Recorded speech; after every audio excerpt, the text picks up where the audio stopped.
Председателите на САД и Франција, Барак Обама и Франсуа Оланд, германската канцеларка Ангела Меркел, британскиот премиер во заминување Дејвид Камерон и другите државници денеска бараат решение за трите клучни предизвици за Алијансата: како да се спречи евентуална руска агресија на источните граници, ангажманот на јужното крило во борбата против исламска држава и поддршката на вооружените сили во Авганистан.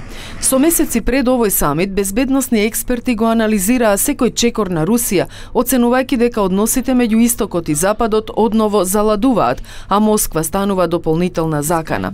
Генералниот секретар Јенс Столтенберг на отворањето на самитот оцени дека живееме во опасен свет со тероризам и немири, но дека тој не сака конфликти и ниту нова студена војна.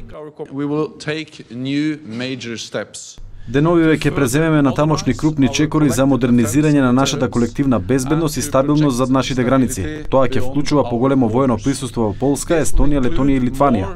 Нашето присуство ќе биде мултинационално со јасна порака: напад на еден сојузник е напад на цела алијанса.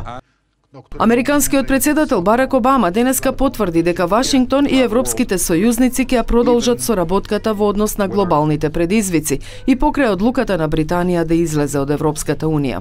На самитот во Варшава учествуваат 2100 представници од 29 земји членки на Алијансата, вклучувајќи ја и Црна Гора, иако не сите земји го имаат ратификувано договорот за членство. Македонскиот министер за одбрана Зоран Јолевски по билатералните средби во Варшава истакна дека земјата заслужува членство, учествува во мировните мисии на Алијансата и ги споделува истите вредности и цели на глобално ниво, поради што мора да се направи следниот чекор: Македонија да стане полноправна членка на НАТО.